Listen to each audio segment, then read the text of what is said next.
Hello, I'm Tez Ilyas and welcome to this week's episode of Legacy, my YouTube interview series, where I, Tez Ilyas, stand-up comedian, actor, uncle, interview interesting people in the world of entertainment and beyond. Now, this week I've got an amazing guest, the fabulous, wonderful Nadiya Hussain. Now, before I bring her on, one or two things. This is the 5th episode in the series, so feel free to watch the others and catch up. It's not like a linear story, so it doesn't really matter if this is the first one you're watching or the second one, third one, fourth one, or fifth one. But I'm just saying there are 4 other amazing interviews for you to catch up on if you haven't already done so after this one. Also, I've got a stand-up show on my YouTube channel, the channel that you're watching this on, called Testify. So after you watch this, give that a go. But in the meantime, right now, we've got Nadiya Hussain. Now, Nadiya Hussain won the Great British Bake Off in 2015 after finding that she had a love for baking. She applied for the show, got on it, won it. Since then, she's been all over the place. She's released 2 books, a cooking book, a book about her life. She's made a TV show going back home to Bangladesh. I say back home, I don't mean she was born here, but I mean back home is a colloquial term we use for back home. She's just an absolute icon in the British Asian scene and such an inspiration to me. So without further ado, oh, by the way, we had a lot of technical issues here. Because I record this on Instagram Live, and for some reason she couldn't join my Instagram Live, so I had to join her Instagram Live. And then usually Instagram throws you off after an hour, but hers never. I don't know what hack she's got, but her Instagram just kept going. So this is slightly longer, this episode, than we normally have, but it was a really fascinating conversation. Nadiya, I disappointed her a lot in my undomesticatedness, but it was a fun conversation, which I'm sure you'll agree when you get to the end of this. Without further ado, it's Tez Ilyas meets Nadiya Hussain. Hello, can you hear me? Yes, can you see me? I can see you and I can hear you. Yes, can we accept that you were the problem the whole time? No, why am I the problem? But this has never happened to me before. This is like performance issues. This. I promise you, this has never happened to me before. It's you, not me. Okay, I don't know what's going on. Ask all the other girls. You are starting to sound like my dad. I can ask everyone else. I can give you a full CV. I've got references. Yeah, this has never happened to me before. We're here. That got me sweating. That got me sweating. Oh, we're here. Or can I ask you? Are you recording the audio before we start? I am recording the audio. Okay, and can you just move your screens just slightly down so I can? Because at the moment we're just getting the top of your forehead. There we go. There it is. Got it? Yeah. Hello, Nadiya Hussain. Hello. Oh my God. Oh my God! What a palaver! What a palaver! Well, that was worse than wearing jeans at my father-in-law's house. Woo. We've got a good number of people in though. Listen, for anyone who doesn't know, my name is Tez Ilyas, because I'm on your live now, so I now have to introduce myself to all your followers. So my name is Tez Ilyas. I'm a stand-up comedian, I'm an actor, I'm an uncle. Those are the 3 main things that I'm known for. Now, every single Monday, I have an Instagram live series called Legacy, where I interview people like Nadiya, really interesting, fun people who I've got to know on my journey. And we talk to them about their life and basically what their legacy is and what they'd like it to be when they've gone.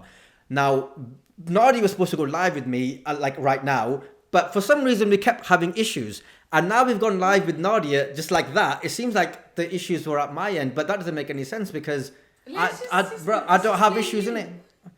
I don't have. Man doesn't have issues. Just Instagram. Man doesn't have issues in it, Nadiya. So I don't know why we're trying to. I don't know what jadoo you did on me. Yeah, I don't know what's happened here. Look, I took the blame the first time round because I live in Milton Keynes, and it is a complete black hole. There is nobody likes coming to my house because like the sat nav dies at Milton Keynes. Gone. Everything's gone. It's just a black hole. I don't know what it is, but it just nothing works.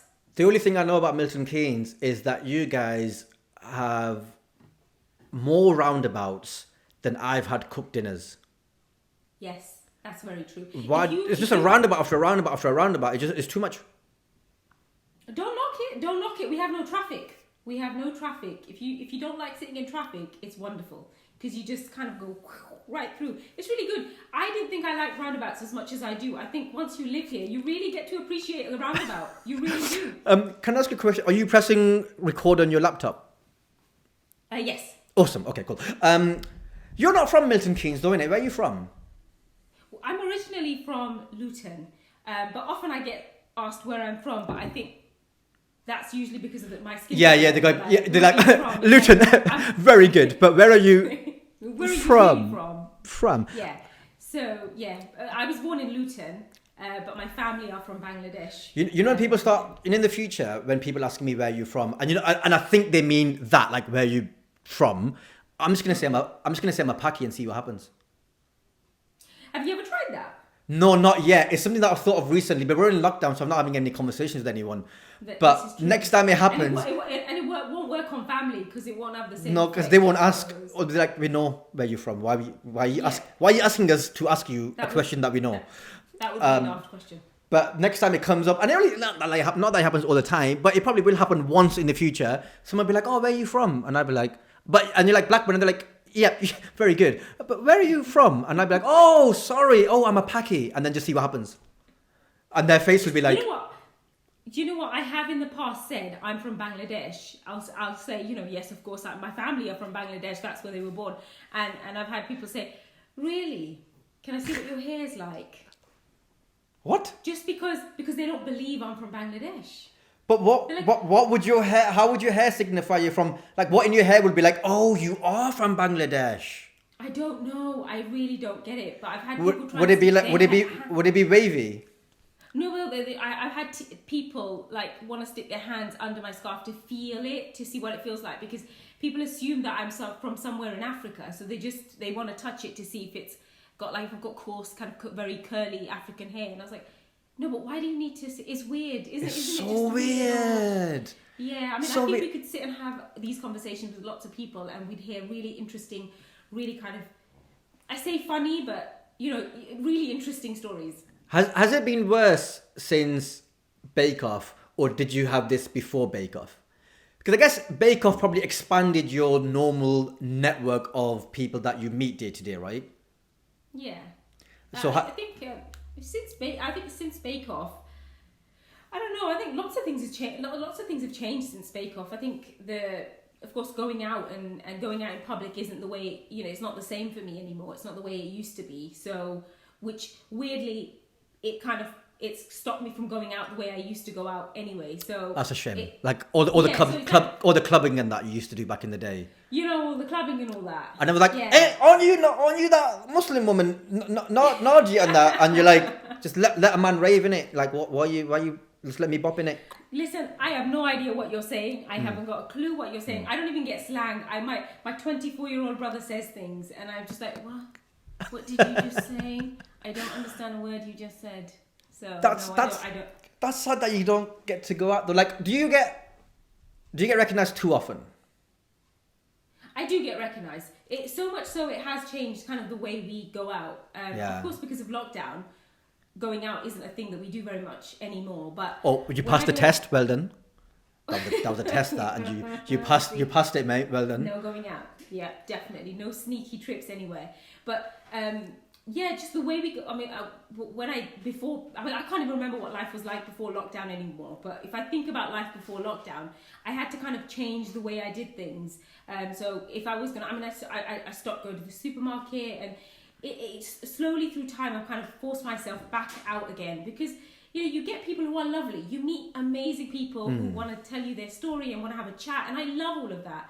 But then you get weird people who kind of grab your arm and say, you've got to give me a picture, so they'll like grab my arm and say, I want a picture, and I'll say, well, you can say please, and then say, no, but it's your job to give me a picture. So it's things like that, especially when my kids are around. I really struggle with that, because like I've got a 14-year-old who's bigger than I am now. Like, he's bigger than me, and like he has a bit of a presence now, and if somebody grabs my arm and says, I want a picture, he gets defensive. And so he doesn't enjoy that. So I think now it's harder for my children, especially my 9-year-old, who really doesn't like going out with me anymore. And she just says, no, can we go out if it's dark? She hates it. She absolutely hates it. She just says, can we go home? Can we stay at home or go to Nanu's house? That's it. That's heartbreaking. Yeah, it's a little bit sad. Because I don't have the profile that you have, but the odd time that I have been recognised, my favourite one is because I can look quite different quite quickly. Like, I could just put some glasses on, not have a shave for 6 hours, and it was like, who's this guy? But there'll be people who'd be like, I think you're that guy. But my favourite one is when someone recognises me and they're with someone who has no idea who I am. And that's my favourite, because the one who knows you looks at you like it's your fault that this person doesn't know who you are, and they're like, "Oh, tell them what you're in," and you're like, "What? I've got to stand here now and list my CV for your friend. Why don't you tell them what I'm in? If they don't know me, I don't mind." Yeah, exactly. It's okay. Not everybody has to know you. I have to say one of the best ones, which my kids still laugh about, is when I went out and this man came up to me and he looked at me. He came up to me like this and went, and that's it. Like, it was a good 10 seconds. And he said, "Do you work at H&M?" Oh. And I just looked at him and I said, "Yes. Yes, I do. I work at H&M." Yes, I do. Are you And then a I large? I walked off and I could see him just looking back as if, hold on a second, I think I might have got that wrong. That's so funny because it's like, I have never in my life recognized someone from a shop like a Primark or whatever and gone up to them and going, "Huh? Huh? I know you. I know you. Huh? You're till number 7. till number 7, innit? Yes. Exactly, What's it going? exactly, Give me a picture exactly. in it. Like, that's mad. Yeah, there was once when somebody came up to me and said, "You won MasterChef," and my son said, "No, she did not. She won Bake Off." That's nice. At least get it right. But that's at least the same ballpark. That's the same textbook, isn't it? Like, that's similar enough. Yeah. It's like she was cooking something. Something. Yeah, it's fine. Listen, my question is, how did you get into that level of baking that you went on that show and won? Because I watched that show and I genuinely, in the way that you don't understand slang, that's that for me. I don't understand the slang. Wow, I don't understand half the stuff that Paul and Prue are saying. Prue these days, obviously Mary Berry in your day. But like, I don't understand half the crap that they're saying. I don't know what any of these things mean. I'm watching it with my mum, and my mum's a cook in it, like as in she cooks at home, but she doesn't understand half the stuff that's going on. And like, did you watch it then? Did your mum like watching it? Yeah, so it's one of the few things we can watch together, right? Yeah. So we get really into it, and we always, I'm not gonna lie, every year, low key, we're just supporting the brown folks. Like every year there's like 2 Asian people. I mean, like, come on. Come on, Rahul. Got little Rahul in there. Come on, mate. Like, so how did you get into that level of baking? Because like, it's not just like that you're enthused. It's not like just you're enthusiast. You like making cupcakes, and from cupcakes you started making nice cakes. You are making like stuff that we'd never heard of, like French stuff that we do not tolerate in Blackburn. Like, how do you get into that level of baking? Fancy pants baking, like really fancy baking. Yeah, so I started baking when I was about, I'm going to say 20, 21. So not early, so not like... No, like I didn't have a grandma who could, I wasn't like at my grandma's elbows learning to bake, because she cooked a curry, put a lid on and said, "Get out my kitchen." That's it. Here's Salin. What sort of Salin? Salin, okay, yeah, that's it. That's it. So I wasn't, it wasn't anything, and they didn't, my mum didn't use the oven. She used to put her, her pans for her samosa oil in the oven. So she never used her oven to bake. So we didn't grow up baking. And it was only when I was sort of I got married at 20. And then we got our house about 7 months later.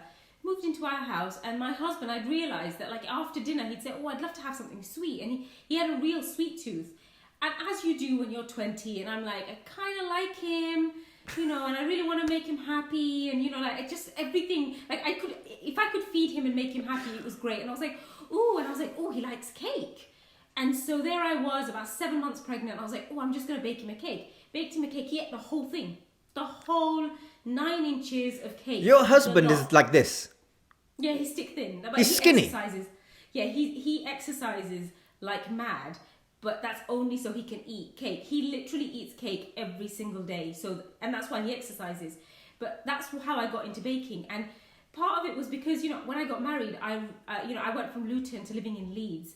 And when you're 19 or 20 and just learnt to drive, you don't really think about miles. And I hadn't realised that 165 miles is a long way from home. And I was, with a family that I didn't know very well. I was with a husband I didn't know very well. And there I was, pregnant and needing something to do just to kind of help my anxiety. And I found that baking really helped that. And I think that's something really, like that's something that kept me baking. It wasn't as much as it was for him to eat, which I love the fact that every time I baked, he was just the joy on his face. Like even now when I bake a cake, it's just, the reaction's the same. He loves it.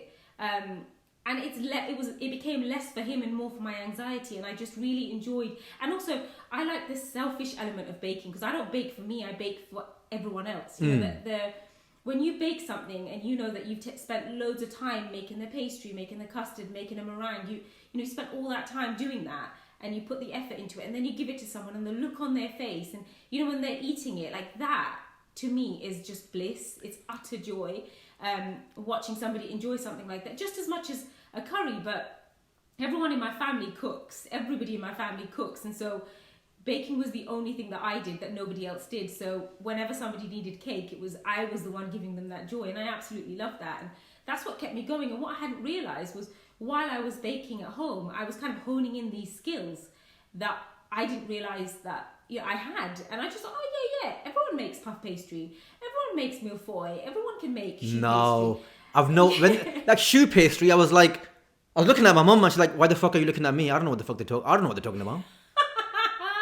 मुझे क्या पता है shoe pastry क्या है कुछ okay slipper pastry I don't know what it is. I was like, "Mum, I don't know what it is either."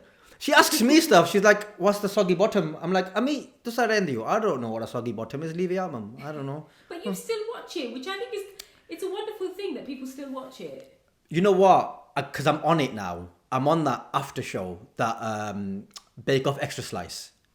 Yes. With Joe Brands. I get to do that. And so for that reason, so my mum will watch stuff that I'm in.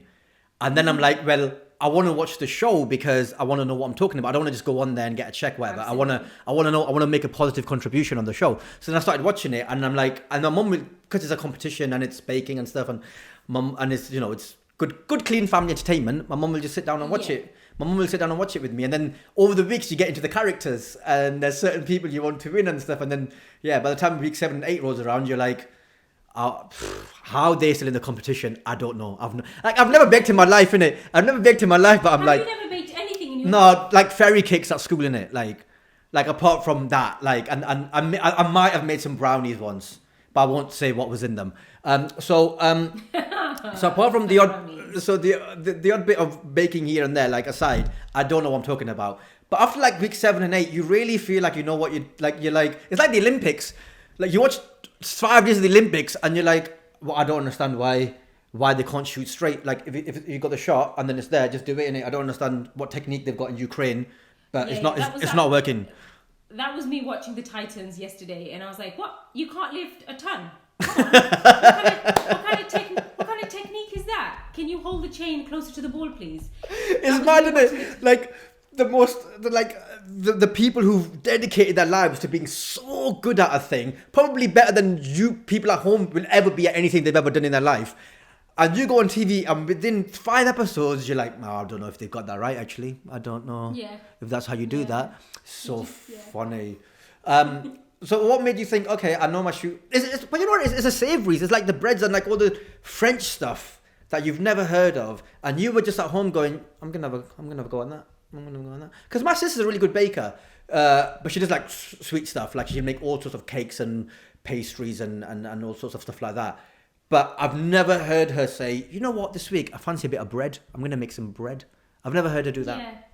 Yeah. So what made you transition from like, I'm going to give you the sweet stuff?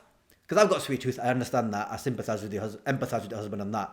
But what made you go from that to like the savoury stuff and breads and all the other stuff? Saving money. Right. Yeah, you know what? Yeah, it was just because when we were, and that just got me into cooking as well, like away from kind of Bangladeshi cuisine as well, because when I had a young family, I was 21, I was 22, I had 2 kids, and then by the time I was 26, I had 3 kids under the age of 4, and whichever son of a gun said that they pay for themselves, lied. Who said kids pay for themselves? Lie. I'm just telling you now. Who said that? Somebody says that. Somebody says it. And Babakoof. That's a Babakoof statement. Okay? They don't pay for themselves. You have to, anyway, I had 3 very small children, and that's what made me get into making bread and making things from scratch, because I found that it was more expensive to go out and buy something. If I wanted a cake, it felt like it was more expensive, and I could kind of use what I had at home and start making bread and scones and biscuits and things like that. And I could control how much sugar I was using, and I think also you appreciate when you use ingredients that you've got at home, you're less gluttonous. I think it's so easy these days. It's instant gratification. If I want a cake, I can go on the internet and I can find somebody who can deliver me a cake or biscuits or brownies or whatever I need. But when you're making it from scratch, you really understand what's going in. And I think when I had young children, I wanted my kids to know, because I grew up in a house where we ate, like there was nothing we didn't eat. And apart from cakes, you know, my dad was very adventurous, but they never really explained what we were eating and how it came there, you know, how it got there and why they're cooking it and what goes into it. And so it was really important for me with young children for them to understand what was going in. And that's kind of, you know, it was really bizarre, because when my babies were really small, I would kind of talk to them about what I was doing. And I'd say, so I'm going to put the pastry in now, and I'm going to put the butter in, make sure it's cold. And I would talk to them. And it's really weird because I kind of do that to them now. And I don't think they're listening anymore. I don't think they I can tell you, really they are not listening. Okay. They're going, mom's talking again. She's talking to herself again, guys.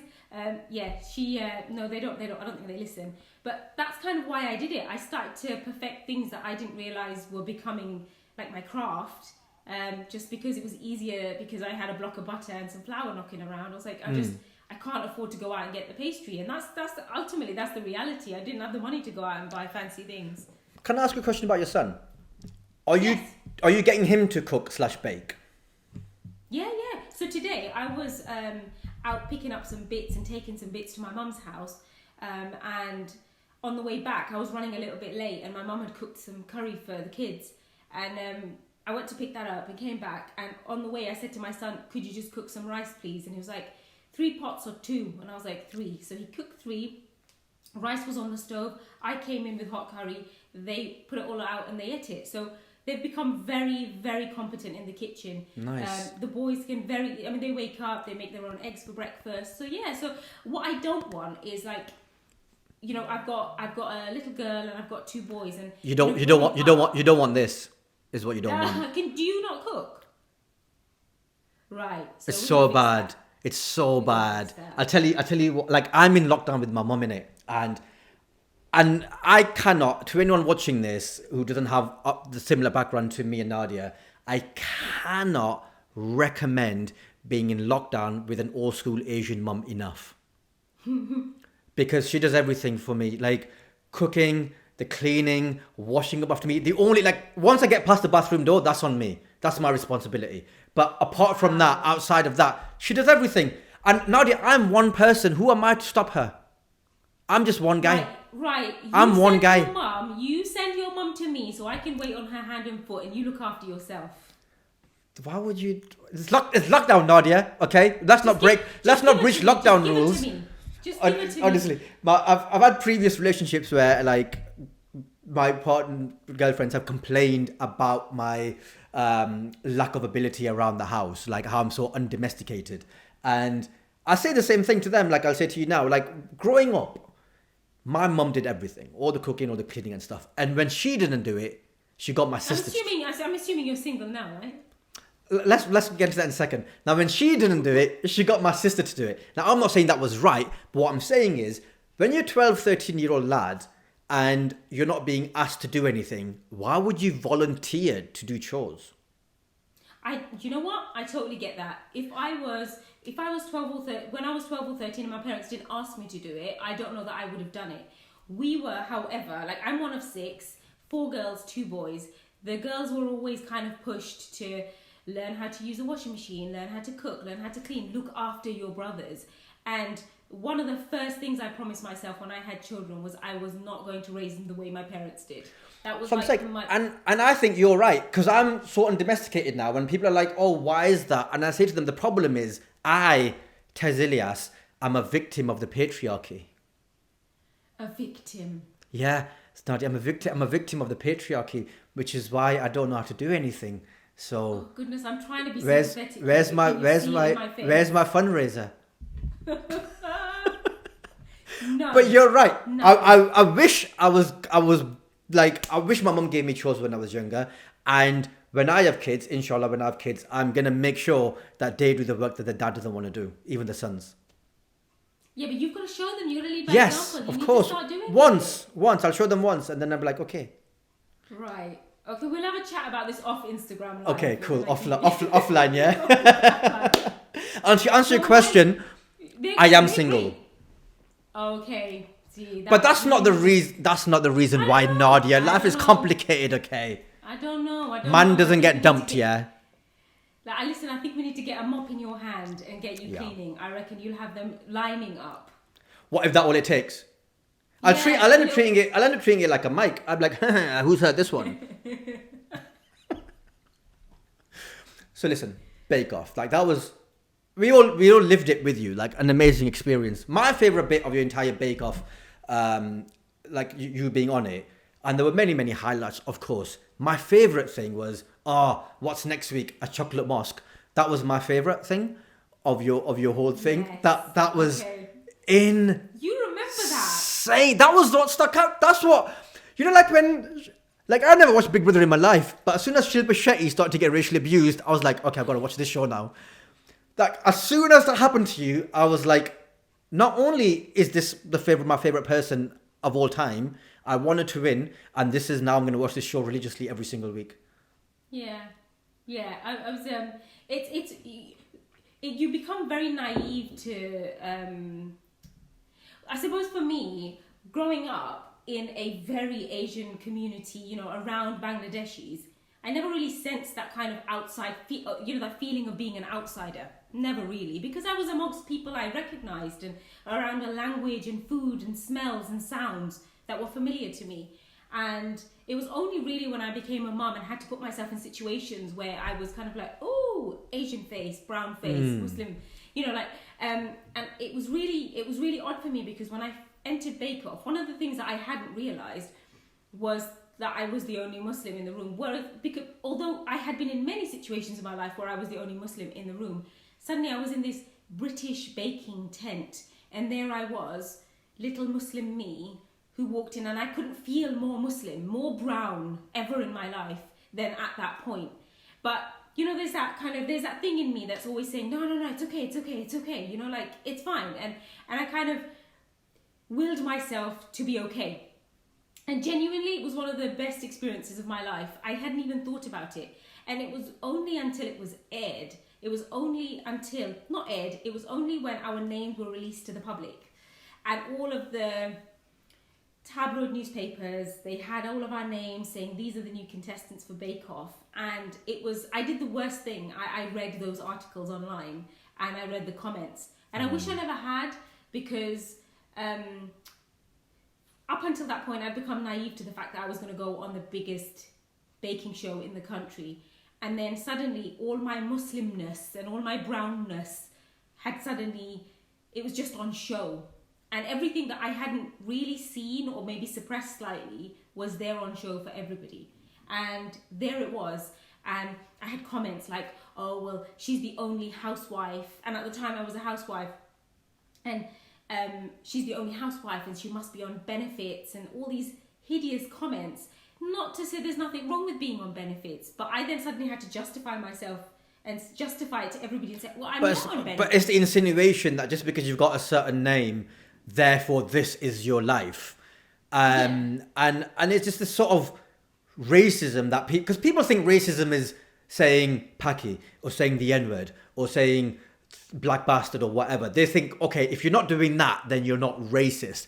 But all of these other things, all the assumptions that people make about you, all of the fact that you would have been, if you'd gone and graduated and tried to get a career in a graduate job, you'd be less likely to get interviews because of your name than an identical CV called Helen Smith. These are certifiable truths. These are things that people have done research about. And all of these things that people don't realize that make up the majority of the racism. Because I'll be honest, as a Muslim guy who lives in the north of England, working class, like that sort of like someone calling you something horrible in the street, while it's horrible, is genuinely the easiest thing to cope with.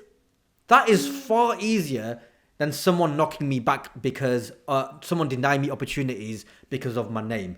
or someone looking at me funny on public transport. You know, that sort of polite, hidden racism is so much worse than someone just in your face going, "I don't like you because of that," and you're like, "Okay, you're a dick, but at least you're honest."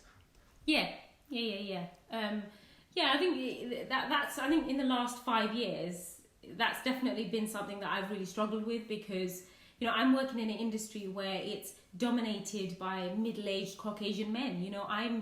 I'm just about barely 5'1", so I don't take up much space. So you're tall for a Bengali. Yeah, stop it. My dad is literally 5'4". Honestly. Is he? Bless him. Teeny tiny. He's teeny tiny. But I don't take up much space, and then I turn up to this industry where it is dominated by middle-aged Caucasian men. And there's something, you walk in and I'm Muslim, very obviously Muslim, very brown, and I try not to think about it, but I know that I've been in situations where there has been, I've been in really difficult situations in the last 5 years that I've really struggled with, and there's an attitude of just rise above it, just ignore it and it'll go away. No, that's what our teachers told us in the 90s. They said, it's okay, just ignore it. No, it doesn't go away. Ignoring it doesn't go away. It stays there. By ignoring it and saying, just ignore it and it'll go away and rise above it, means that there's a problem that we are not addressing. And I think with everything that's happened recently, we need to start becoming much more honest about what's happening, and talking about our experiences. And I was very open on Instagram about not getting a job because of my hands, because somebody said that post was incredible. Yeah, somebody said that I'm not, that I went into a job interview very young, desperate for some extra cash, and they said black hands don't sell jewelry, and that stayed with me for a really long time. I really don't like my hands very much, and now whenever I wear jewelry, I'm like, oh no, they don't, and I just have this thing with my hands now. And they did that, they created that, and someone created that. That needs to stop. And I'm really open with my kids. Yes. So that was the first time my kids have ever seen any profanity from me. And so when they saw that, they were like, Ma! But they're not like, raw, mom is cool, No, I think it was so cool. They were so disappointed in me. They were so disappointed. That is so funny. I know my 9-year-old said, Mummy, I'm so disappointed. There's no need for that. She just said, there's no need for that, Mum. I was like, I'm like, listen, you don't know what it's like out in the real world. When a racist comes up to you, it's okay to tell him to fuck off, okay? Now go on colouring. Go do some colouring in. But she was so shocked. But I think we need to start being a little bit more honest about what's really happening out there, especially in the industries that we work in. I've worked on shows where, there I am amongst 50, 60 people in one room, and I'm the only one of colour. And that really, that upsets me. And I think that in those moments, you kind of think, oh, it's okay, it's fine. No, it's not okay. No, it's not fine. And we need to do something about it. And we need to start talking about this. And my worry is that we're talking about it now, and 6 months down the line, it'll be over, and nobody will be talking about it. So we need to keep this needs to be an open narrative, something that needs to keep going. I think it needs, especially in our field, in creative industries, it needs to come from the top, the middle, and the bottom. And the top is obviously the gatekeepers, giving people like us opportunities, but not just in front of screen, behind screen as well, making sure that camera operators, editors, production assistants, producers. Somebody just asked if you were single, and I just saw that, and I have to interrupt. I'm just saying. Were they fit? I don't know. We'll find out later. It's fine. Okay, Tika. Okay. Well, you have to be this fit to apply. So my sister's on this, who's a massive fan, by the way. Okay. So Rose, she just said hi. So I was just like, so from the bottom, it needs to be like they need to create more opportunities and initiatives to make sure that the people they employ are more reflective of society. But also there's something about us, people from our background, making sure that we don't stifle opportunities for the next generation who might want to have those careers in the way that me and you might have been stifled if we were teenagers, going to our parents, oh, I want to do this, I want to do that. Because I'm currently writing my book, and I'm writing about my teenage years, age 13 to 18. And just yesterday, I wrote about the moment in year 9 going into year 10 for your GCSE options, and I dropped drama for business studies. And I really enjoyed drama in school. I really enjoyed doing it because, I'm a big mouth, and I like, I like being centre of attention. And it was a subject that was good for me. But I dropped it because I thought, what the hell because I don't know where it was there just in my head that what am I going to do with this? I'm not going to be an actor. Like, this is going to be no use to me. Business studies, at that time I wanted to be a doctor. I thought, well, one day I might want to open my own GP surgery. And naive me thought, well, what I learned in my GCSE business studies is obviously going to help me when I'm 27 and opening my GP surgery. But look at me now. I just looked at that moment and I went, trying so hard not to laugh. No, it's funny, but I just wish someone in that school had just taken me aside and said, you're really good at drama. Dude, because my parents wouldn't have back then. Like, I will now for the next generation. But like, my mum wasn't in a position to do that. There was no one for her to look up to and be like, oh, you want to be like that person. They just didn't have that. But I just wish someone in my school had said to me, Tez, you're really good at drama. Do drama. It doesn't matter what you do at 15, 16 isn't going to drastically change your life when you're 25. I just wish someone had said that to me. So it's my encouragement to anyone watching from a similar background to me and Nadia. If you've got kids, nephews, nieces, little cousins who want to pursue a career or even just a serious hobby in the creative industries, please let them. Let them. I totally agree, because all too often I've heard people say, if somebody wants to do an art GCSE, it's like, well, is art going to make you money? Is art going to pay the mortgage? And I just can't stand that, because you're stifling their creativity. And I'm like you, like my children, they go from one thing to the next to the next. They don't always stick to everything, but they're learning about themselves. They're trying to find themselves, and they're not going to, at this age, they're not going to want to stick to one thing. At the moment, I've got one that likes the drums. All I'm saying is lockdown has not been. Yeah, he's good. I've got to say, he's pretty good, but it's loud. And I was like, get some headphones on, son. I can't be listening to that all the time. So, and he, I don't know that he's going to want to play drums in 6 months' time. But we weren't given those opportunities. There were loads of things that I wanted to do that my parents just said, no, you're a girl, you can't do it. How much was that drum kit? It's one of those digital ones. It's like okay. For those digital ones. Because I'm like, if I had paid for a drum kit, my kid is doing drums in it. Like, if I bought the whole drum thing, I'm like, you're doing drums in it till this breaks. Listen, you're doing drums till this breaks. I said he's nailing he has to nail a Phil Collins before I even considers giving it up. That one from the Cadbury's advert. Yeah, that one. Yeah. And the BBC News one as well. That's gone around recently. Someone did the drums. The BBC News theme. Someone did the drums from that. It was quite good fun. Oh, we'll have to get him to do that one. So Nadia, you have achieved amazing things. Given your humble sounds really patronising, but given your this wasn't the career that you thought you were going to have at 20, or even maybe like 25. You thought you'd never thought you'd be in this position that you are now. Do you know what I was going to be? I was going to be a social worker. That's what I was going to be. So I didn't go to university, and I went to university while I was pregnant with my third child. So I did my degree while I was pregnant with my little girl, and that's what I was going to be. I was going to be a social worker. And social work's loss is our gain, because I'm sure you'd have been an incredible social worker, because you got a very big heart, which is in the right place. But the amount of inspiration that you can give, just someone like me, and I'm like your age, like I'm probably a bit older than you, but like we're a very similar age. Thanks for denying it, Nadia. We're twinsies, and like just for me to be able to look sideways and be like, "Rah, this is so amazing to have you here that I can look up to," and think Nadia's doing it, and hopefully that's creating space for me to be able to do something as well. And not just that, like the entire next generation of TikTokers and Instagrammers and YouTubers that will hopefully be given mainstream opportunities to showcase their talents and stuff. Is honestly, I cannot say enough how much it means to us.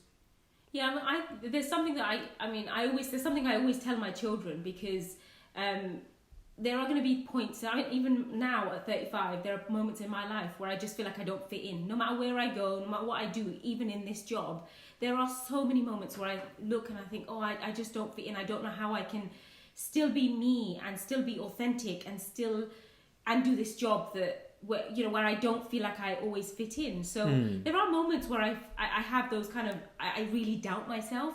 There's something I always tell myself, and something that I've always raised my kids saying is, I always say elbows out. And I always say, and if you think about kind of the action of elbows out, it's like you're creating space for yourself. And that's something I always tell myself is, I need to create space for me so I can create space for others.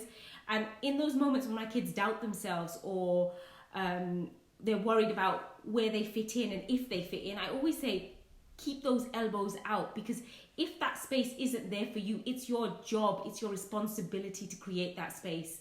And that's how I see it. And I think, if you'd asked me 5 years ago and said, how do you feel about being a Muslim woman in the food industry? I would have said, look, let me cook and bake. And, so often I get asked, what gives you the right to make a Cornish pasty? And I was like, well, that's kind of not fair, because I know I'm not from Cornwall, but I can make a Cornish pasty because, Jamie Oliver's not Italian, but he doesn't get questioned about why he makes Italian food. What gives the right of anyone to cook a curry at home? Are you mad, cuz? What a daft question. So, I get these ridiculous, yes, that's it. But I get those ridiculous questions. And in those moments, I really do feel like I don't fit in. And so I constantly tell myself. And so, I've been fortunate enough to do this job and be able to meet hundreds of thousands of amazing people. When I'm signing books and when when I wrote my memoir, I met some amazing people because I gave a little bit of myself that wasn't cooking. And I've met some incredible people. And they've given so much. As much as I've given myself, they've given themselves to me. And in those moments when they're, I always tell anyone I meet, it's like, if you are doubting if you doubt yourself for a moment and you feel like you don't fit in and you don't know where your place is in the world, just remember, elbows out, because you have to create space for you in order to create it for others. And I think that's really important. I really like that. I mean, not literally, don't start knocking people around in that. Unless you're but in a little Hajj. bit. Yes. Have you been Hajj? I have. So have I. I went with my sister who's in the comments here. And honestly, Nadiya, I swear to God, so Hajj is pilgrimage, for people who are not familiar. It's the big pilgrimage that Muslims make to Mecca. And there's like 3 to 4 million people there. And I swear on life, I have never felt more British in my life than when I was on Hajj. The amount, I was like, excuse me. Can you queue up? Excuse me, please.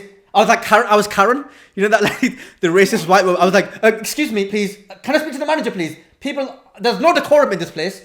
Honestly. God. Yeah. God.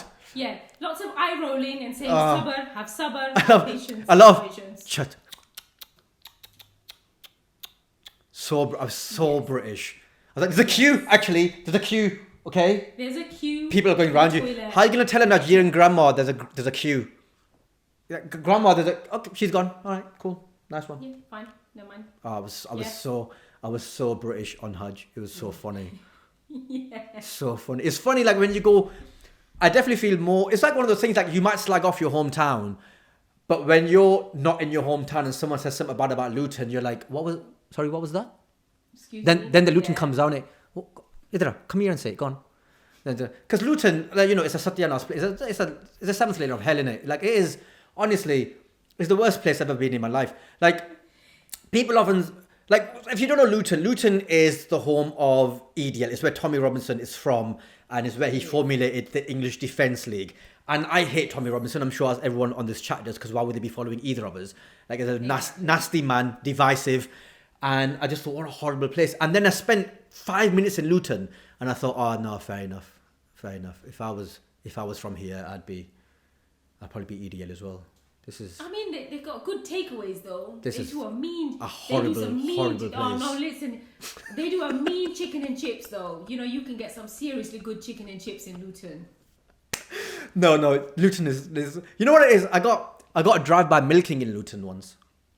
A what? Drive-by milking. So I was so confused. So I was in a show in Luton, and after the show, I'm chilling at the hotel with a couple of boys, and it's midnight, witching hour. I should know, innit?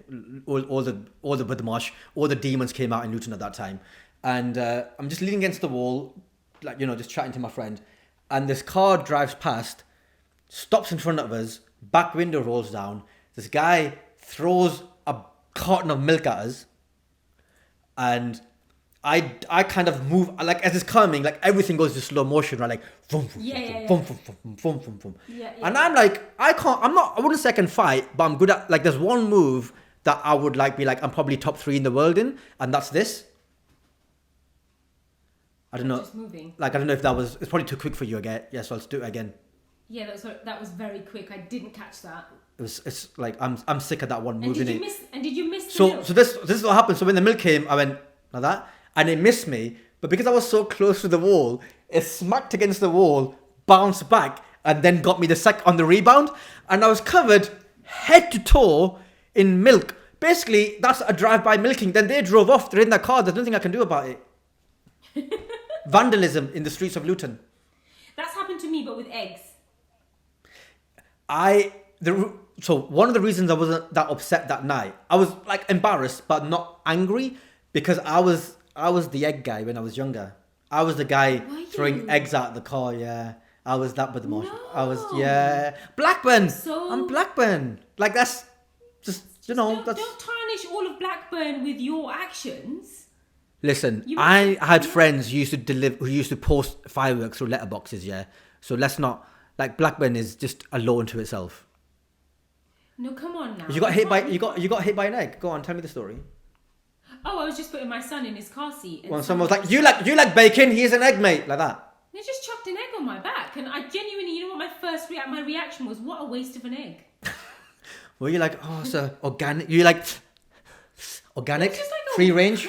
Oh, What? No, genuinely, I was putting my son in his car seat, just doing my own thing, and then just like back, you could just see my back, and he just whacked an egg. I mean, like, it wasn't just smash, and then it didn't even smash on my back. It fell on the floor and then smashed. oh, that's lucky. And yeah, well, they didn't end up on my clothes, and it was on the floor, and I was like, oh, bit of a waste of an egg. So an egg aside.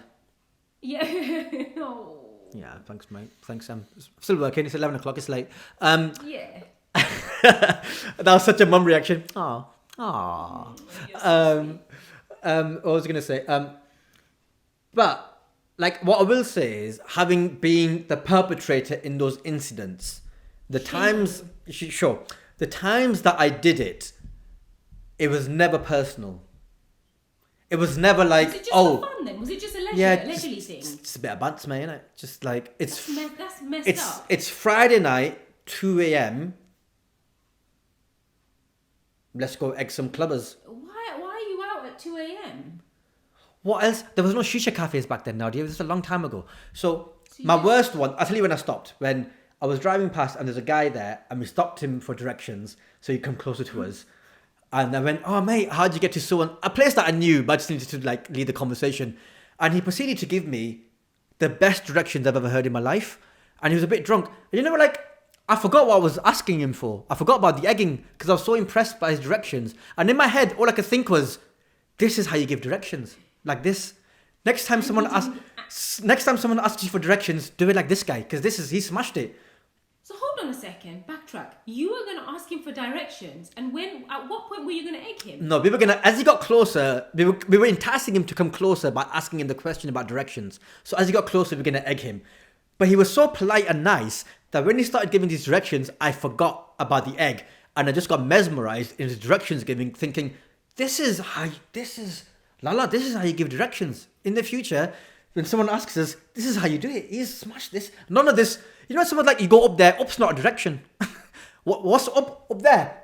Up's not what am I climbing a ladder? Up's not a direction, innit? He was giving the lefts and the rights and the second lefts and the corners and the landmarks. I was like, these are good directions, these. And then towards the end, my mate elbowed me, the guy driving elbowed me, like, stop being a wuss, innit? And I was like, ah! And I hit this. You chucked it. Right, I chucked the egg. And he gave you these incredible directions. I know and then you chucked the egg at him. Have you been on Watchdog before? Let me tell you what was worse about it. He was eating a takeaway, and the egg bounced off his chest into his kebab. You are messed up. And obviously, you've never been out on a Friday, Saturday night. No, you don't know what it's like out there. It's 28 years later. When you're queuing for a kebab or something, it's like surviving the zombie apocalypse. So when you've queued for half an hour for your kebab and you've come back out and you're having it and it's tastiest. And I don't drink, but I can't imagine what a drunk kebab would taste like. But I've heard it's exquisite. Like I can't imagine what. And I've given him a salmonella topping on his kebab. He's got chili garlic sauce, and I thought I'd put a bit of salmonella on it. The more we speak, the more it comes to light why you might be single. Nadia, why are you like this? Why are you? I don't know. What are you doing now? This is about. I just feel like what are you doing? Fix you. We need to fix you right up. Yeah. And get you married. That's what we need to do. And you know what? Whatever you've achieved in your life, you've gone into these amazing things. Whatever other rooms you've entered, however you've grown as a person, you're still the Asian mum going, get married, yeah? Get married, huh? Putter kitna tu ho gaya? Get married, huh? Okay. I'll find you somebody. There was like koi bibi lord nahi. Why would you make someone suffer? Who are you going to put me on to suffer? No, I'm a great person. Don't tell anyone about the egg stories. Okay, there's 600 people who know about the egg story. Okay, 600 people know about the egg stories, and we've got to get you cleaning and cooking. Okay, we'll find it. We'll get you there. Don't worry. No, also, like, what do I bring to the table? Fucking charming. So charming, Nadia. Yes. Don't agree, but fine. Just because you're charming as well. All You're the charming. charm. You're charming and cancelled out my charm. That's the problem here. It's like two positive magnets. They repel each other, don't they? That's the problem here. Is that the charm squared. That's the problem. You're so charming. You're single. You know what? At this point in the show, I'm like, so what is your legacy gonna be? And you're gonna be a mean bitch, Nadia. That's gonna be your legacy. No. My legacy is I will finally get you married. Wow. And your mom is gonna love me for it. My mum will erect a statue of you in the back garden that my kids will pull down because you'll do something wrong and get cancelled in the future. But that's what will end up happening. This is Nadiya Hussain. This is where she stands, and they'll be there with you with an egg, about to throw an egg just for banter. Nadia, though, it's gonna happen. What would you like your legacy to be? What would you and hopefully Allah gives you a long life and you're with us for years and decades to come. But there will be a moment death comes to us all. What a horrible way to introduce that bit.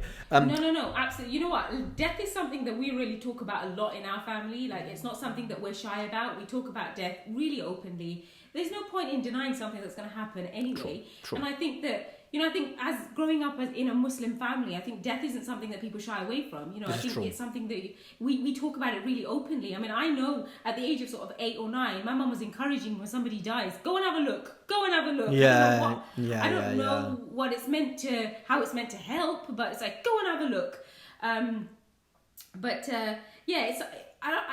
It's one of those things. When you asked me to do this and said, let's do this. Yeah, what's your legacy? Live, it's really got me thinking, because it's not a question many people ask me, because I suppose we don't think about what we're going to leave behind, really. What are we going to? If you ask my husband if I were to be gone tomorrow, what my legacy would be, and I think he'd say, if you could just fill the freezer with meals, I'm happy for that to be your legacy. Because to the point, like just to get me. By the time I got married again, just tide me over for 7 months. To the next wife. Yeah. Just to the next wife. If you could just fill the freezer with meals, just enough to keep us going. I think that's what he would like my legacy to be. Because he doesn't cook. He does everything else, but he doesn't cook. He even cleans out the cat's litter, which is great. But that would massively step on your toes. I don't think you understand. You're Nadiya Hussain. That's like me being that's like Steph Curry's wife going, I don't play basketball. It's like he plays basketball for both of you. You don't have to play basketball. You can chill out. Okay. So he doesn't need to cook I don't expect him to come into the kitchen. The 3 times he's cooked and the twice he's made breakfast, it's been cold or stuck to the pan. So we're like, let's just not let you in. The kids are better at cooking than he is. So, it's fine. He can do anything else. He doesn't need to be in the kitchen. But it is, when you asked me that question and said, would you like to do this? I said, yeah, absolutely. But I have really been thinking about what my legacy would be. What would I like it to be? And I think the kid, today, it's really weird because I've been thinking about it all day, and I'm like, I really should be going to bed. And right now, I'd be winding down. I'd be in bed. You know, I wouldn't be. I'm never up this late. So I spent the whole day kind of thinking about what my legacy would be, and I spent the whole week thinking about it. And I've had the whole day, and I was like, 10 o'clock. Why are we doing an Instagram live at 10? Like, is anyone even going to be awake? And I've been thinking about it all day. And I went to my mum's garden to pick up some bits from her. And she gave me this kind of stone that was my grandma's stone. And my grandma died at the age of 45. She had 16 children, you know, died 16? very early. Yeah, 16. Wow, 14 mashallah. survived. Mashallah. 12, 2 didn't. And that's on my dad's side of the family. And there was this stone. And it was just really weird because I do believe in signs. I just feel like, you know, I feel like the universe has a way of speaking to you in a way that, you know, when I was looking for something, I kept asking myself today, what is my legacy? What would I like my legacy to be? And I went to my mum's and I went into her shed, and there was this little stone that they don't have food processors in Bangladesh, and they have these little flat stones, and they have little, like a stone rolling pin that they kind of grind all their ginger and garlic and their chili paste and things like that. And I saw that stone, and I said, Mum, can I have that stone? It was a big question because, like, this is the stone my grandma's had since she got married, and my grandma's been dead for 20 something years. So I said, Mum, can I please have that stone? Because I feel like if it just stays there, you lot aren't gonna like keep it, and it's gonna end up getting thrown away. And she said, you can have the stone, but you have to have a story with it. So we sat in the garden, and she sat on her decking, and I was by her pumpkin plant, and we just sat there, and she said, you can have the stone, but let me tell you about your grandma. And she was telling me a story about how in the village, and we still live in a very kind of remote village, where, you know, you only get electricity for 3 hours a day, and no gas, and open fire, and we're buffalo farmers, rice farmers. That's my family in Pakistan as well. Yeah, similar. And she said if you're going to take it, then you've got to have a story as well. So we sat down, and she told me this story, and she just said, like, my grandma would sit, and they didn't have very much. They were poor, and she was eating rice, so she would eat rice. But if she ever saw a beggar or somebody kind of walking past, she would eat her food but pretend to kind of eat it, and then she'd say, oh, can I have some more rice please, and some more chicken? And somebody would give her a little bit more rice and chicken, and she would go around the corner and find the person that was begging, and then she'd give them the food, and then she'd wash her hands and pretend to come back round, and then she'd say, oh, I finished now, and then she'd go and pick up the, she said, I'm finished now. And then my mum, she just said, if you're going to take this, remember what this means, and remember which rope you are. So in Bengali, you say it in a different way, but she just said, remember what rope you're bound with, and remember who your grandma was. Don't just take the stone. And that for me was, like, that was a sign for me today, because I've been thinking about what my legacy is. What is my legacy? And, you know, it's not material things. It's not my house or my car, or it's not any of that. It's none of this. And it's really not even my job or my career. You know, or being mean to your friends. Or being mean to your friends. Look, I'll find you a wife. That's just, shush. We'll find you a wife. It'll be fine. And that will be the legacy I leave for you. But it's, for me, you know, I've got these 3 beautiful children, and I will only live in them for as long as they hear my stories. And my grandma, who's been dead for 20 something years, in that moment, I walked out of my mum's garden with her so deeply embedded in my heart that I haven't felt that for years. And I'm going to remember that story with that stone for the rest of my life. And I came home, and my kids were getting ready for bed, and I said, let me tell you this story. And I told them, and ultimately our legacy is our story. It's the stories that we leave behind. And they may not be big stories. They may not be Nadiya who won Bake Off, or Nadiya with her MBE. It might not be any of that. It might just be the spatula that I used. It might just be the rug that I lay on. It might be my prayer mat. It might be those things. And it's those little things. It's the stories that we leave behind. And they're the things that we carry in our heart. And, you know, I don't want a statue erected, and I don't care about titles. I don't care about any of that, because ultimately I may not be doing this forever. It's what we leave behind. It's the stories that we leave behind. And that story that my mum told me today, I was meant to hear that today. I know I was meant to hear that today, because I knew I was going to do this with you today. And I think that's really, I suppose it's our stories. That's really They amazing. really are. I can't wait for one day in the future when my great-grandkids talk to my grandkids and they're like, oh, tell us about great-grandpa, you know, the one who was on telly for a couple of years. Tell us about him. And they're like, oh, yeah, he used to pick up eggs up and throw them at strangers. How So, we need to... I top- feel like we need to top- erase that. Top guy. We need to erase that from history. I think we need to erase this entire thing from history. That cannot be your legacy. It just can't. That's not going to be my legacy, Nadia. can't Okay, be. my legacy is going to be, he loved to laugh, that lad. Bloody good laugh, that lad. Just absolute king of banter. Bishop of Banterville, that lad. He's what great granddad? Yeah. He was the Pope of Bantertown. What would your legacy be? I think mine would be mainly that I disliked my nieces and nephews. No, like I love them, but I don't like them. Just yeah. You don't like them. Just there's too many. There's my sisters in there. Is that because they're not on Instagram? Are they on Instagram? No, like I love them. Like don't get me wrong, I would die for like 2 of a minute, but like there's just too many. It's just really annoying. How many of them are there? 7. We're one of 12. I've got 12 now. We've got 12 now. My parents have got 12 Right, and do you like them all? I do actually. No, you hesitate. You hesitated. No, I mean I have ones that I like more. Yeah. Like not more, but differently. No, you love them equally. That's fine. I'm not asking you who you love more. That's fine. But you definitely there's levels of who you like more and less.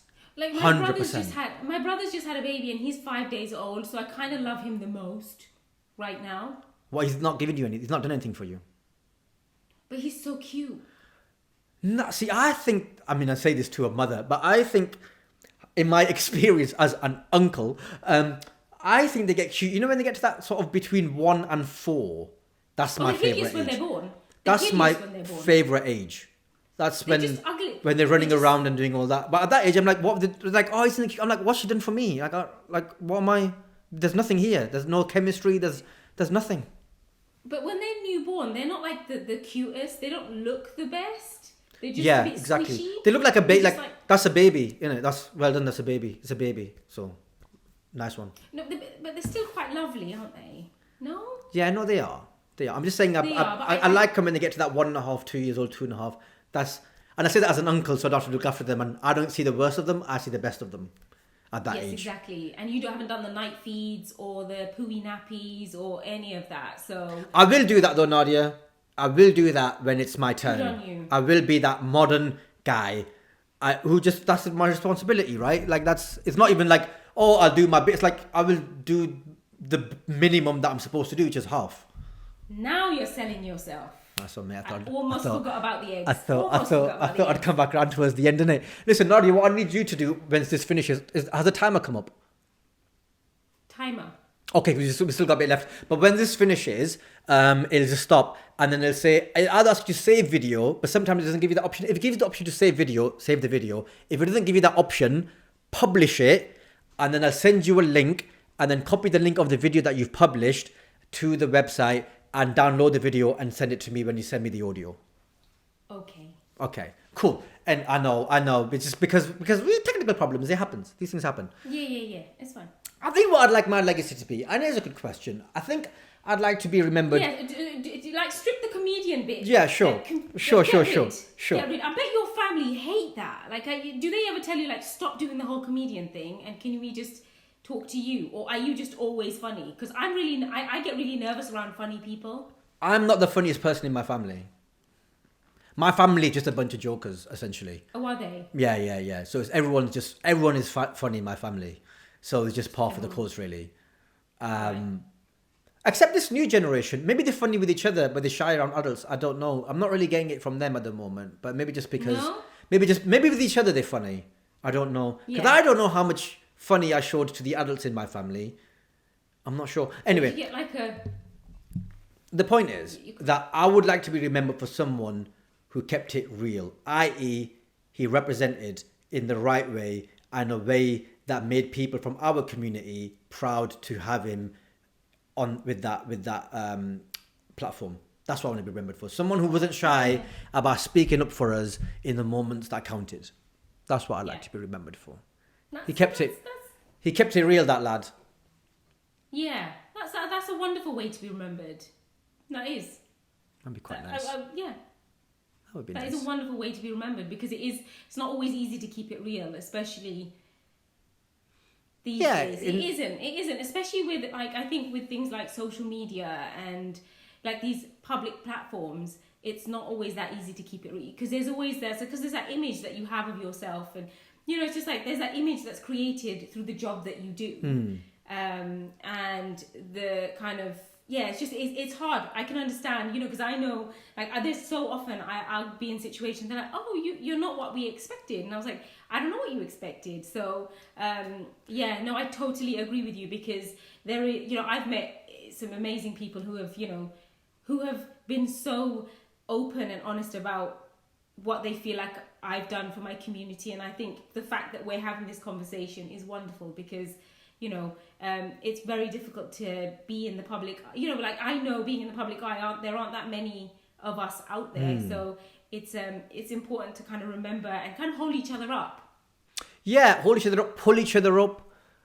You know, drag each other up, give each other little push, whatever that's called. I forgot what it's called now. What they called?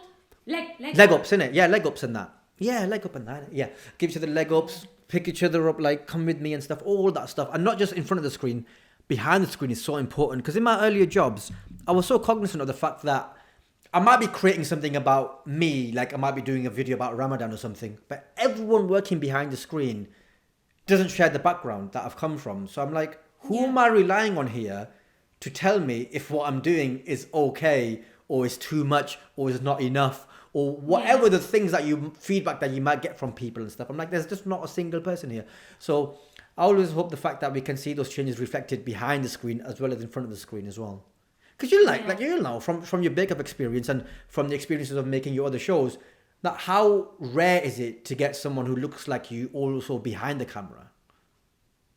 I've got to say, in the last 5 years of working, it's never happened to me. So there's definitely something that we know something has to change. We just do, you know, we know that it has to change, and it's probably gonna take a really long time, but change doesn't come from change only comes from speaking and doing something about it. So I really do hope in the last few weeks the changes that we have experienced and the effort that people are making to learn about, you know, Black lives, Black history, learning about different cultures, I hope that this carries on for a lot longer. Because I find myself, even though I thought I was having open conversations with my children, it turns out that I wasn't having enough of those conversations. So we talk about it a lot more now. We've definitely spoken about it a lot more now in the last few weeks. And I think it's a conversation we have all the time because, like, I have brown skin, their dad has fair skin. And my daughter, she said to me once, she said, "Mummy, it's okay." She was really little. She was about 3. And she said, "Mummy, it's okay, Mum. One day you'll be white like Baba." It's okay. And I said, I looked at her and I said, "Oh, my love, it's not an illness. You know, like I'm not gonna get better. What, you know, like this is my skin is like this." And she was like, "Oh, so you're not gonna be white like me?" And I was like, No. You have to remember, I don't want to be white like you. You know, I want to be brown like you." That's amazing.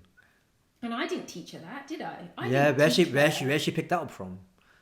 She's seen a difference. She's naturally seen a difference. I mean, we were baking last week, and she said, "Mummy, why is there brown caster sugar and why is there white caster sugar?" And I said, "Because they remove the colour from the brown caster sugar to make white caster sugar." And she goes, "Yeah, but why?" And I said, "I don't know. Maybe people like baking with white caster sugar." She goes, "Oh, because brown's dirty." And I was like, "No, brown isn't." But that's the sort of subtext, though. Yeah. That's a subtle message that is pushing out, though. Yeah, that's the messaging that we're hearing. It's the messaging that is being put out there that it's like subliminal. It's like something that our children are ingesting that we're not really thinking about. So, you know, black male, black out, black bald, like all these things are negative. And blackmail, oh my goodness, yeah. Like in of themselves, you might just think it's an innocent word, but if you know things with black, and I think Muhammad Ali, there's an amazing video with Muhammad Ali making this point, which is where I'm taking it from. And he makes this point about there's so many connotations of the word black that are negative, and then suddenly it's like White House and pearly whites and and pure white and Snow White and all these white things that have positive connotations with them. And you just think, why was that? Was there, and at a time when this language was being created, we know we live in a world where slavery was a thing and stuff. So you're like, was this done for a certain reason? Has the countdown started? No, because it was remember I called you. Was there something? But it's meant to be. It's meant to be only an hour. So after an hour, it's meant to throw us off. So I'm not sure if it's been an hour or is not. it meant to throw us off an hour? Yeah, or maybe you've got 11:22. I feel like we've done an hour. We've definitely done an hour. But I mean, regardless, we're all having fun. We're still having fun. It's great. We could do this off a live, couldn't we? Yeah, I know. Off Instagram live. So listen, when am I coming round for you to obviously make me a better person, but also yes, all this amazing cooking you promised me before this. You've got to, you know what, you've got to come round. And you know what, it's something really familiar about your accent because you're a northerner. I just love it. Your accent to me is home. Because I lived up north for like 9 years, and my kids, they still have a really strong northern accent, and they are so adamant they will not sound southern. Bro, no, we are. Bro, what are you saying on that, bro? Yeah, they're like, I'm not saying bus. Who says bus? And like, I'm not saying bath. I'm not saying mum. I'm saying mum. And and bath. What's bath? Who wants a bath? What's a bath? Yeah, they don't like when I pass the glass, mummy. No, yeah, mum, pass that glass in it. In it, mum. Please, please. My niece and nephews, right? They don't say please, and it pisses me off. Do they not? No, they just like pass me that like please, and they say it like. Please. Just ignore them. Just ignore them. Yeah, I'm gonna start. Just don't, or throw the water at them. Yeah, with an egg. Hello. With an egg, of course, with an egg. But yeah, no, I just something really familiar about your accent makes me feel really like just because my kids have that accent and they're adamant they're not going to lose their accent and they practice sometimes. They're like 20, 30, 40. They practice their accent. They make sure they're not losing their lovely accent. That is so funny. You're gonna fit in right. You'll fit right in our house. And my husband's like, when is Tez coming round? Get him round. No. Let's have some cake. Let's eat some curry. So yes, let's totally do it. Can I give you some really bad news? What? I'm gluten intolerant. Are you? Well, that's not a problem for me. Okay, good. Because my little boy, he has a kind of mild intolerance to wheat, so he doesn't eat a lot of wheat. So a lot of my baking is usually it's so that he can eat it too. So don't you worry about that. We can still make you cake. How long have you been gluten intolerant for? Probably a while, but I got diagnosed about 15, 16 months ago because I had alopecia for a long time. So I had this little holy beard, my little holes in my beard, and I had my hair loss and all that. And I went to a guy who, I can't remember what the test is called now, but he did an intolerance test and an allergy test. And he said, you're gluten intolerant. And I was like, rah. And so I came off the gluten last March and I've healed. Look at me. And you're better for it? If anything, I'm too hairy. But you feel better for it? Yeah, if you watch my special, my comedy special, available on YouTube now, by the way, everyone, 500 people watching, I'm completely bald. Because I had a big patch here and a massive patch there. And so you just shaved it all off? So I just shaved it all off, yeah. And it's all come back? Yeah. You got a decent head of hair.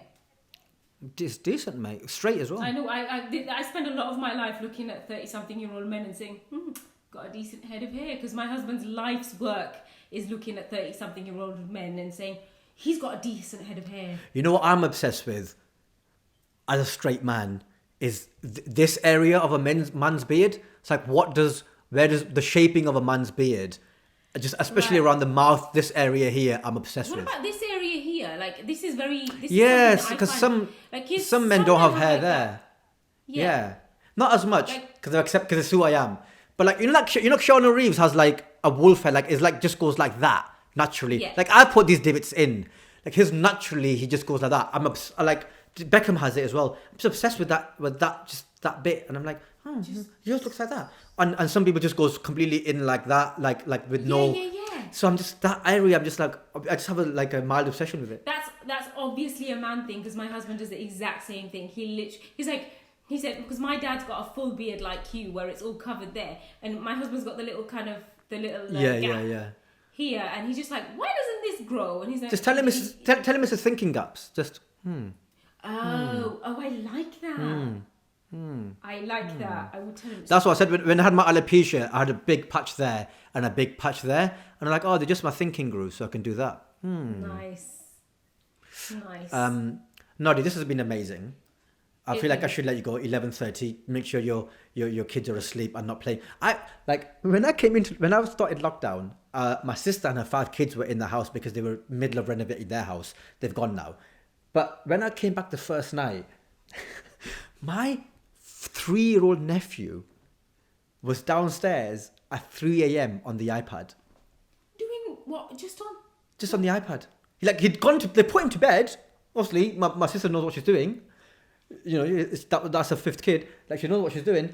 Like, she'd put him to bed, and then he just got up in the middle. And I was like, how long have you been doing this for? Because I've just come home now, and this stops. Because I sleep really late. Like, I'm up to like 3 or 4 in the morning. So I'm like, this, I don't know what, I'm like, what are you doing? And he was just like, He didn't say anything.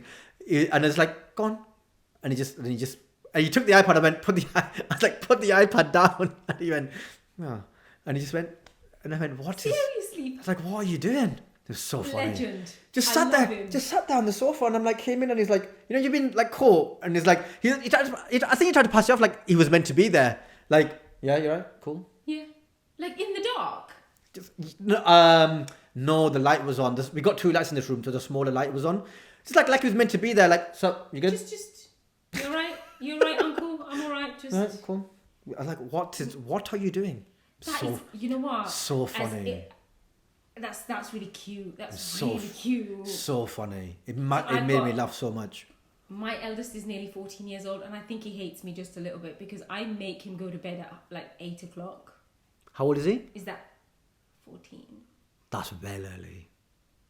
Am I a bad mum? Think about it. When you were younger, 8 o'clock is when like Crystal Maze came on. Oh, don't say that. Now you've said that. How bad do I feel? So you're saying to him, love, you can't watch Crystal Maze. That's what you're saying to your son. That's basically what I'm doing. You can't watch Krypton Factor. Go to bed. That's what you're saying to him. I'm a bad mum. That's what you've done there. Thanks. No, goodness gracious me for you. But everyone at school's going to watch goodness gracious me. You're not. Go to bed. That's what you've done there. Oh my gosh, I have. That's what you've done. Just so you're aware.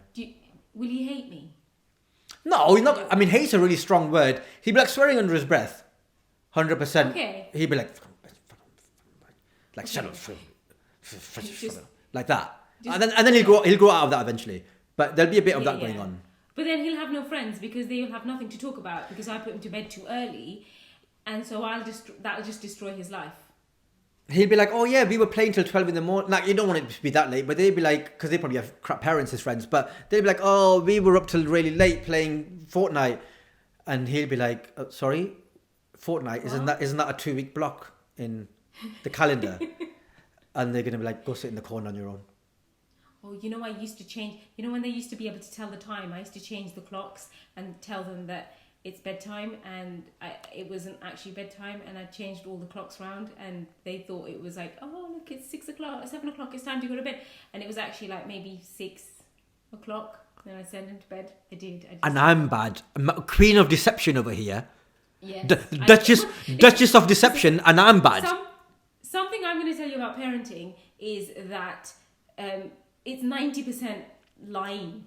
And 10% of it is truth, but most of it is just lying. You just make it up. It's all made up. It's not really real, none of it. So but wow. I mean, my 14-year-old would hate me. There's a lot of wows in the comments here.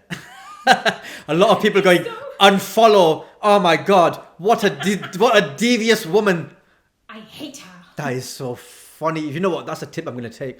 Like at some point, I'm going to get married to a lovely woman that Nadiya may or may not introduce me to, and we're going to have kids, and we've forgotten, because it'll be like 4 or 5 years down the line that they'll be at that age where they're not going to bed, and suddenly I'll remember this conversation, and I'll be like, Rah, why don't we just tell them the clocks have gone, like why don't you just change the clocks and that?